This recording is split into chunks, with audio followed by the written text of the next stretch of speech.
All right, good morning, everyone. Welcome to our Mind the Moment's Tuesday morning gathering brought to you by Harvard Pilgrim Healthcare and Tufts Health Plan. As you all know, if you've joined us before, this is a place where we invite experienced mindfulness instructors to speak with us about what mindfulness means to them, and then to process as a community how we can incorporate these important practices into our daily lives. I'm Suzanne Rowe Palacino, and I'm delighted, as always, to have Christine O'Shaughnessy back with us this morning. She is a mindfulness instructor with Harvard Pilgrim Healthcare. Good morning, Christine. Good morning, Suzanne. Thank you for having me. Yeah, it's so nice to have you here this morning and have the whole group joining us as we get into our month of May and Mental Health Awareness Month, which is, we have lots of programs to reinforce the mindfulness practices that you have or are hoping to have. So this morning we'll start with, Christine will start us off with a question. And then after that, we'll have, she'll share a few thoughts with us, and then we'll have an opportunity to ask some questions, and she'll lead us in a guided practice. So if you'd like to go down to the bottom of your screen and open up the chat, you can click on the blue drop-down menu at the bottom of the chat screen and click on everyone, and that will give you a chance to see the comments as they come in. And just to show a couple of opportunities that we have for practice during this May Mental Health Awareness Month. As you saw in the beginning screen, there's a QR code here, and if you open up your camera, you can just go right ahead and put your camera on that QR code, and that will open up the website that you see above here at point32health.org/Peak Mind Challenge. That's the website where you'll find everything you need to have for this month and the programs that we have going on for this month. But just as a reminder, there's 2 opportunities for practice. We'll begin the Peak Mind Challenge, officially kick that off this coming Thursday, where we'll have Dr. Amishi Jha, who has written the book Peak Mind. We've spoken about this a couple of times, but this is her wonderful book on mindfulness practice and how she's, her research has led her to a conclusion that 12 minutes a day, 5 days a week for approximately 4 weeks shows visible changes in the brain. So every day starting on the 16th of May, there will be a 12-minute video or a video that will have a 12-minute practice every day at noon. So those will be released on the YouTube channel that's you'll find it at that website. And then second, there's going to be a series that we've already begun in May from 1 until 1:30, a live webinar that John Roberts and Tara Healy are hosting that is focused on this book by Dr. Jha. So that webinar is a live webinar every Wednesday at 1 o'clock. So those are the 2 opportunities for practice. All right, onward. So just wanted to ask Christine what kind of question she has for us this Tuesday morning. Okay, so the question I have is, when you're ruminating in your mind, where do you feel that in your body? So when you're lost in thought, ruminating, where do you feel the sensation of that in the body? So every thought has an effect on our body, right? We know we feel happy and we're joyful. We may feel warm and tingly and light. If we're angry, we may feel that vibration of almost an adrenaline rushing through us, heat. There's always some type of feeling tone. So when we're just lost in thought and wandering, what do we notice going on in the body? Yeah, I can start. And I would say that when I realize I'm ruminating, I definitely notice kind of a contraction, like my body contracts mostly in my neck. I feel that, and also I'll feel like a little bit of a heat in my body as well. So there's 2 things that I feel with that. Um, Yeah, for myself, I notice I actually feel out of my body. I feel disconnected because mm, when I come back in, I can feel the presence. But when I'm really ruminating and lost, I'm not even aware of the rest of my body. So it's this disconnected feeling. yeah, yeah, that's understandable too. Um, let's see what the other folks have mentioned. Feel it in my inner ear, in your ear pressure. Yeah, interesting. Tension in my shoulders. Yeah, Reed has mentioned, this is something Christine and I were saying, that sometimes it depends on what you're ruminating about. I know I feel like when I'm ruminating about my kids, it's in my stomach. Um, Angry thoughts are felt in my head, happy thoughts in my chest. Yeah, heaviness in my chest and in my shoulders. Um, and Kate, someone else has mentioned about, is there a way to get the Peak Mind Challenge videos? You don't need a YouTube account. It will actually just connect you to YouTube. You don't actually have to have an account. So it will just connect you to the YouTube page, the Harvard Pilgrim page. All right. Yeah, so lots of different feelings on rumination. So interesting question. So that today we're going to practice a way to bring ourselves back when we're ruminating. And it's asking ourselves, our mind, a question. And when we ask that question, it's not answering it intellectually. It's more about waking the mind up to being lost. And then what does that feel like? And then coming back to the breath. So this concept is called Wei To. Wei is the head of the word, almost like that feeling before we go into thought. And To is the tail of the words that we tell ourselves, these stories that we get trapped in. And so we use certain questions to bring ourselves back. And it can be different types of questions. I'll be introducing a series of them, but like, what is this? Or who wants an answer? Or when we wake up and we come back, it's what remains. When we're back in that inner stillness, how do we feel? Or my all-time favorite is, who is suffering? Right? When I'm really lost in thought and ruminating and not present, that out of body, do I feel good? Not usually. And so it's who's suffering? I am. And that's what the mind might say. Well, I am, of course, right? I'm worried about this. And so we just notice that. And then we choose a different path. We choose to come back to our center, to our heart, to this deeper dimension of our internal being, where we can cultivate this inner listening, this inner peace and stillness. So this is just a tool, have fun with it, see if it works for you. And if it does, I invite you to use it in your practice and in your day. Sounds good. Thank you for that. You're welcome. So let's begin just getting comfortable as you are. Feeling your feet connecting to the floor, just feeling your whole body sitting here. And we'll start with just a few rounds of breath. Eyes can be opened or closed, whatever feels more comfortable for you. If your eyes are open, you're welcome to just maybe focus on a point away from the screen or have your eyes be downward and soft. And then taking a deep breath in through your nose, and as you exhale, exhaling through the mouth. And breathing in through the nose and exhaling through the mouth. When you exhale, it may feel like you're saying the word ha, or you can imagine that you're blowing through a straw, lengthening the exhale. Taking another deep breath in, exhaling, feeling gravity, just feeling the weight of the whole body. And as you breathe in again, inviting the breath into the sides of the ribs, the chest, the heart, the lungs.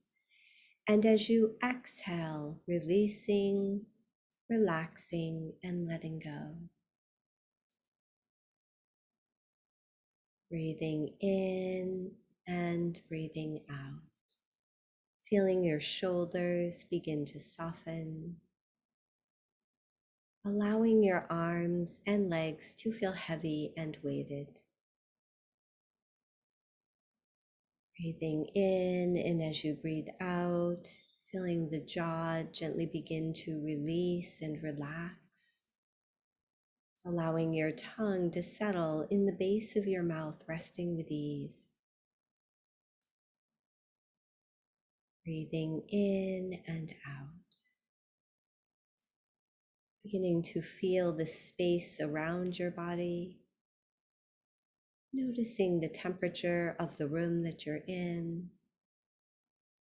Observing any sounds. Breathing in, and as you breathe out, now beginning to let go of that deep breathing technique and rest in the natural rhythm of your breath. Allowing the breath to be at ease. We're not forcing it to be a certain way. And as you connect with the breath, it may be helpful to just feel the center line of your body. This space from the base of the neck to the tailbone. You feel it as your spine. As you bring your attention there, you can imagine the breath moving up and down the spine if that's helpful. And if it feels right to you, you can even incorporate just a gentle rocking, like a pendulum from side to side. And each time you come back to center, just feeling that center line. So we sway 1 degree to the right, come back to center, feel the spine, rocking 1 degree to the left, coming back to center, feeling the body lift up and out of the hips.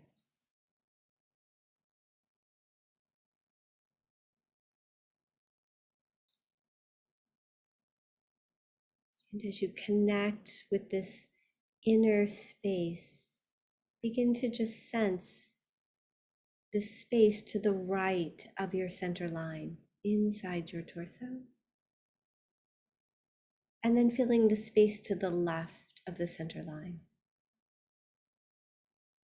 all the way to the outer edges of your skin, feeling the space to the front of your center line, and to the back of the center line. Breathing in, and as you breathe out, resting in this inner space of stillness. We're allowing our attention to turn to this deeper inner dimension of our own being. And naturally, the mind will move into thought or hear sounds, but we invite it to come back to this center line, to the gentle rhythm of the breath.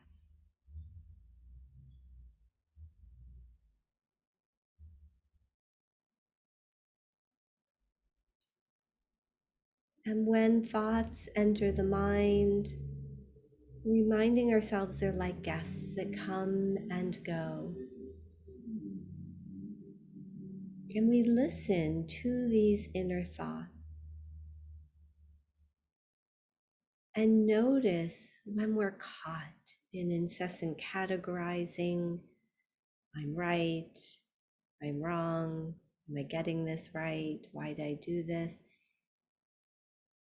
And we apply this technique to wake the mind up to the tales that we tell ourselves. Who wants an answer? And we come back to the breath, back to the center line. We invite in a question as a reminder to return to this internal listening, resting back in the breath, noticing stillness and ease within.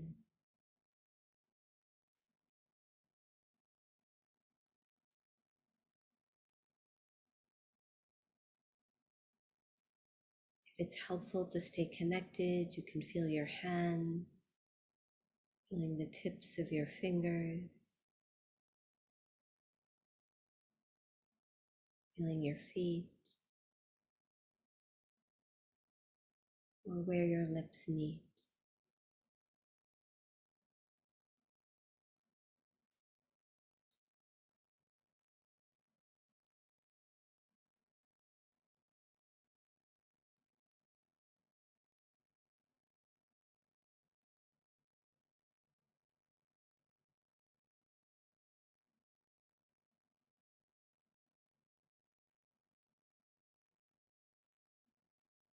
And when the mind is lost again, ruminating or thinking,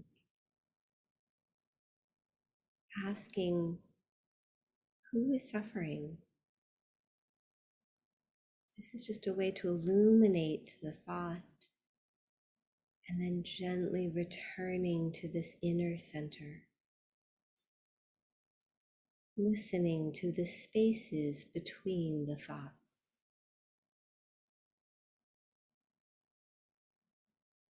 resting in what remains.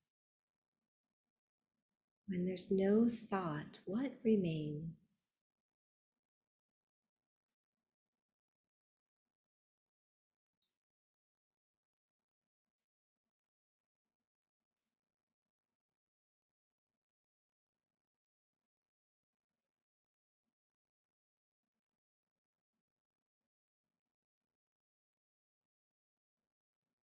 Feeling the breath floating up and down the center line.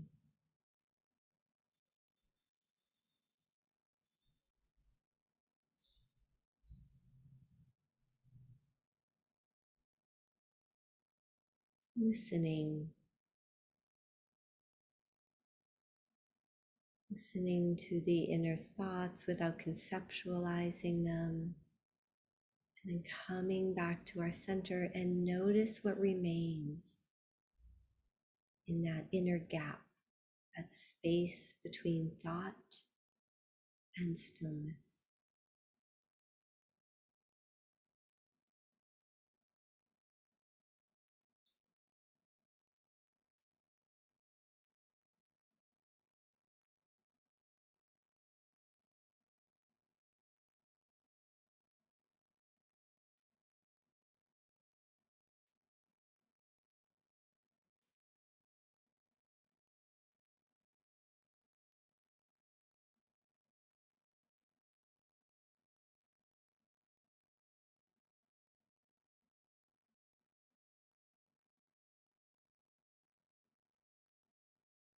And noticing sensations or feeling tones in the body when you are lost in thought.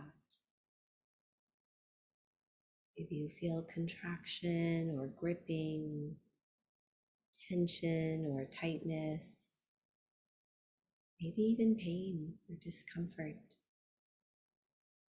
Asking yourself, who is suffering? Interrupting the thought, coming back to ease, to the breath, to the center line, to feeling this sense of gravity, feeling your feet in your hands.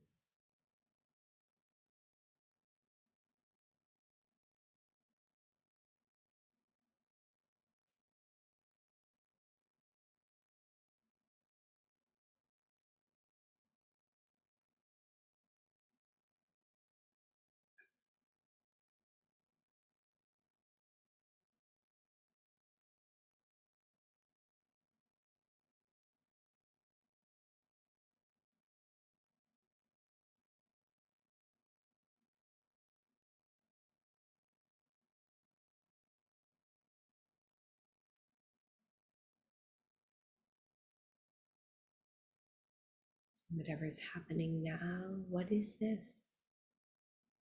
Noticing what's present, coming back to the breath.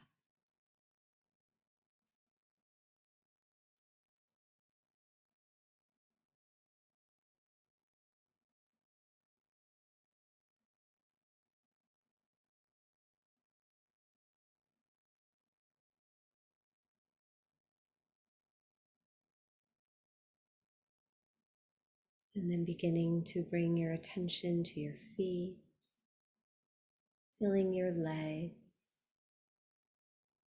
landing in the body, feeling the hips, feeling your torso, feeling your arms all the way to the tips of your fingers, feeling the back of your neck, noticing the hollow of your throat, feeling your head, the top of your head, noticing your ears, and feeling the space internally between your ears, this inner dimension,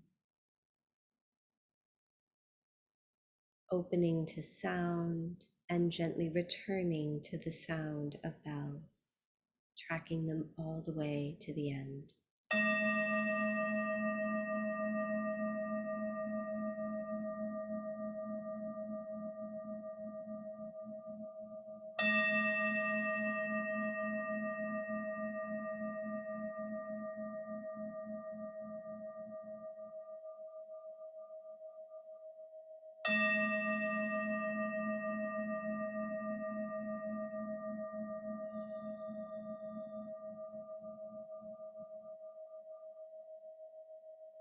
And then taking a deep breath in, and as you breathe out, beginning to open your eyes if they were closed, coming back into this space, and notice how you feel. Notice what's happening.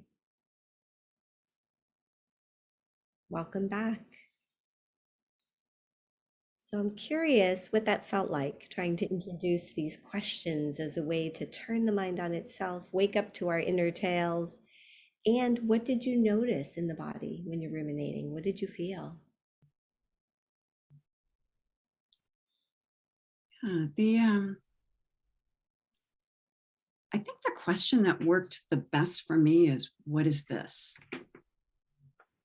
Because it was so open-ended that whatever was happening to me right then, I was just like, okay, this is worrying and this is contracting. It was just something that I was found brought me back more quickly. I felt like when I was asking about the who is suffering, I went more into the story. Ah, interesting. But that was just, my experience. I like asking the questions though, because it brings us back, but it also helps us kind of, it guides us towards what is going to be more helpful to us at that time. So how about everyone else? How is that practice for you? You can just go ahead and type in the chat. Any thoughts? Erin's mentioned felt antsy going into the meditation. Looking at the to-dos for the day. Right, those to-dos, right? Who is planning? It's waking ourselves up to it. It's great. Yeah.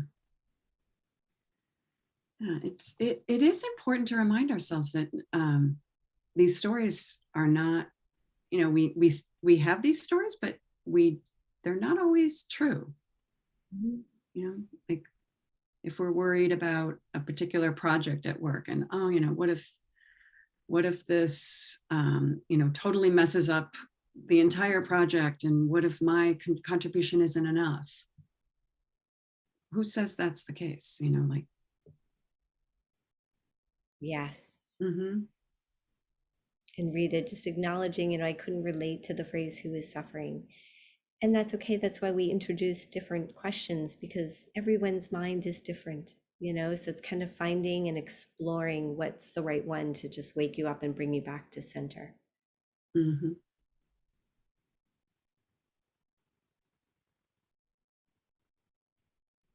For me, the who is suffering reminds me of the patterns.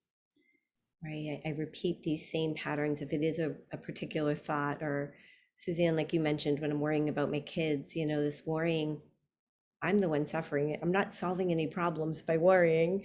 And that's why I appreciate that phrase. It works for me. Mm-hmm.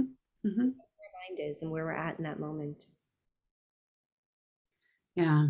And Janice, yeah, I like coming back to the center too, because that again brings me back to the breath or whatever the focus point is. So when you were doing the left and side, that reminded me of the just feeling the energy around our bodies and bringing us closer to our breath. So yeah. Thank you so much, Christine, for this, this different kind of practice. I think it's always good to mix it up, because there are days when, certain types of practices just don't do it for us. So this can give us another option of something to reach inside our toolboxes and help us. Yes. Yeah. And I find the questions you can use just during your day at work.